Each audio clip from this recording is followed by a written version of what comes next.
Om Swastiastu. Assalamualaikum warahmatullahi wabarakatuh. Shalom Namo Buddhaya, salam kebajikan, salam sejahtera untuk kita semua. Perkenalkan, nama saya Niputu Rosarini Putri. Saya adalah calon guru penggerak Angkatan 8 Kabupaten Kelungkung dan saat ini sedang bertugas di SD Negeri 1 Semarapura Tengah.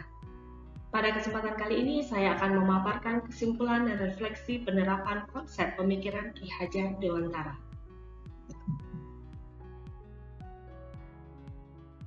Setelah saya melaksanakan elaborasi bersama rekan-rekan calon guru penggerak Angkatan 8, pengajar praktek, fasilitator, dan juga instruktur, saya memahami bahwa pendidikan ibarat mercusuar, di mana siswa sebagai nahkoda kapal, sedangkan kapal itu sendiri sebagai kehidupan dan lautan lepas adalah zaman.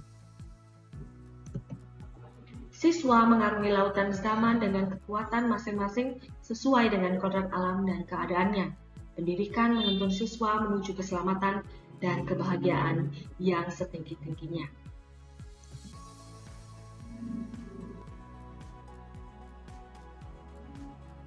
Pendidik atau guru di sini diibaratkan seperti petani, di mana tumbuhan adalah anak didik kita, sedangkan tanah yang gembur adalah kehidupan, dan cuaca alam adalah zaman.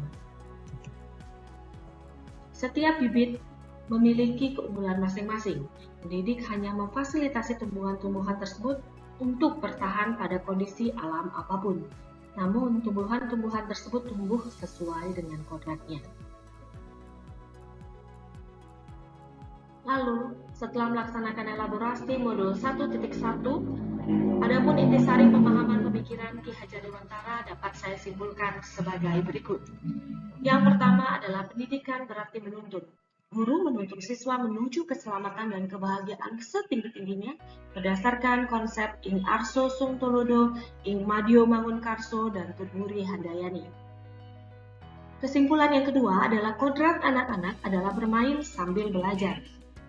Yang ketiga, pendidikan harus didesain untuk memerdekakan peserta didik. Oleh sebab itu, pendidikan harus berpusat pada siswa. Yang keempat, kebudayaan luar diadaptasi namun tetap sesuai nilai kemanusiaan dan kearifan lokal. Dan yang terakhir, pendidikan bukan hanya soal intelijensi, namun lebih kepada karakter anak didik. Dari kesimpulan saya tentang konsep pemikiran Ki Hajar Dewantara, saya melaksanakan flashback pembelajaran. Adapun hal yang saya percaya tentang murid sebelum memahami modul 1.1 adalah sebagai berikut. Anak didik ibarat kertas kosong, kita sebagai gurulah yang bertugas memberikan sketsa kepada mereka. Siswa harus diberikan pengalaman belajar yang sama untuk memahami karakter mereka, dan yang ketiga, guru selalu berusaha agar anak didik tidak melakukan kesalahan.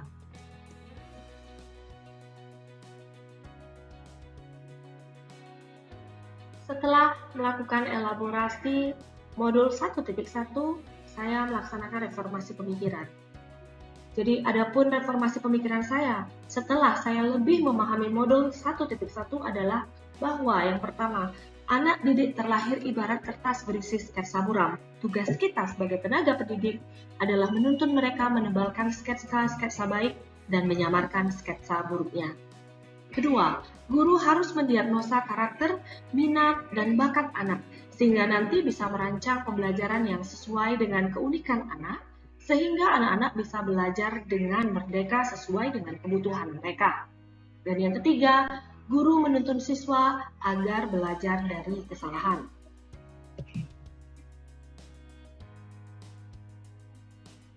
Setelah reformasi pemikiran-pemikiran tersebut, maka adapun ilustrasi pembelajaran yang akan saya terapkan dengan konsep pemikiran Ki Hajar Dewantara di tempat saya bertugas adalah sebagai berikut. Yang pertama akan saya mulai dengan mendiagnosis anak-anak, mendiagnosis gaya belajar, mendiagnosis minat, bakat, karakteristik, dan juga kebutuhan anak didik saya. Setelah itu, maka saya akan merencanakan pembelajaran yang berdiferensiasi sesuai dengan kebutuhan dan juga karakteristik, minat, dan juga bakat anak didik saya. Setelah itu, saya akan melakukan pembiasaan untuk meningkatkan atau menguatkan karakter-karakter baik budi pekerti yang luhur yang dimiliki oleh anak didik saya.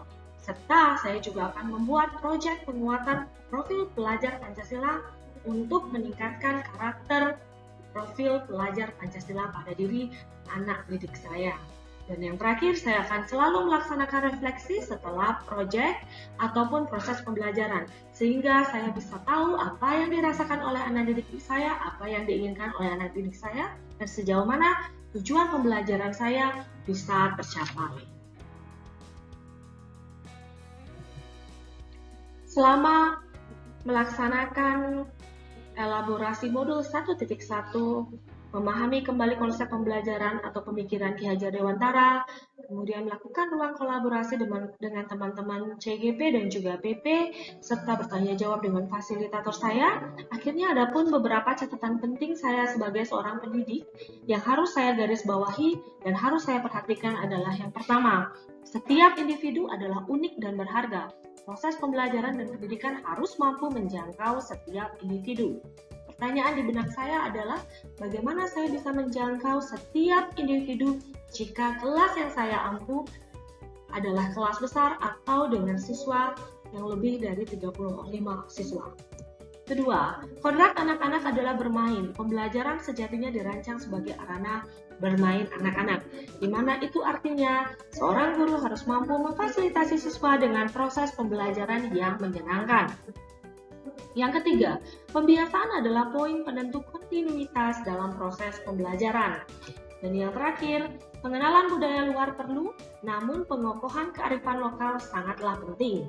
Serta, intelijensi tidak berguna tanpa karakter dan nilai kemanusiaan. Adapun follow up atau rencana pembelajaran lanjutan yang saya akan terapkan di sekolah saya setelah melaksanakan elaborasi modul 1.1 adalah sebagai berikut. Yang pertama, saya akan mendiagnostik kembali karakter, minat, bakat, dan anak-anak melalui diagnostik awal dan diagnostik gaya belajar, kemudian memberikan kesempatan kepada siswa saya untuk mengemukakan pendapat melalui diskusi dan juga refleksi. Yang kedua, saya akan merancang program pembiasaan yang dapat memperkuat karakter baik, budi pekerti, nilai-nilai kemanusiaan, dan karakter Pancasila anak didik saya. Dan yang ketiga, melalui diagnostik, saya akan merencanakan model pembelajaran berdiferensiasi agar sesuai dengan minat, bakat, gaya belajar, kebutuhan, dan juga karakteristik anak didik saya. Dan yang terakhir, saya akan merencanakan media inovatif berbasis digital yang menyenangkan sehingga anak tetap bisa bermain sesuai dengan kodrat keadaannya dan juga tetap bisa mengikuti perubahan zaman. Salah satu konsep pemikiran Ki Hajar Dewantara yang paling menarik perhatian saya adalah bahwa anak-anak hidup dan tumbuh sesuai kodratnya sendiri. Pendidik hanya dapat merawat dan menuntun tumbuhnya kodrat itu. Di sini saya berpikir bahwa seorang pendidik itu memiliki peran yang sangat penting dalam proses pembelajaran seorang siswa, di mana pendidik tidak hanya memfasilitasi siswa, melainkan juga memberikan tuntunan, motivasi, inspirasi, dan inovasi agar nantinya siswa tidak hanya pintar atau intelijen, melainkan juga memiliki karakter pribadi yang baik dan mampu menghadapi kehidupan dunia nyata yang sesungguhnya. Demikian pemaparan, kesimpulan, dan refleksi pemahaman konsep pemikiran Ki Hajar Dewantara modul 1.1 dari saya. Mohon maaf jika ada kekurangan. Terima kasih dan sampai jumpa.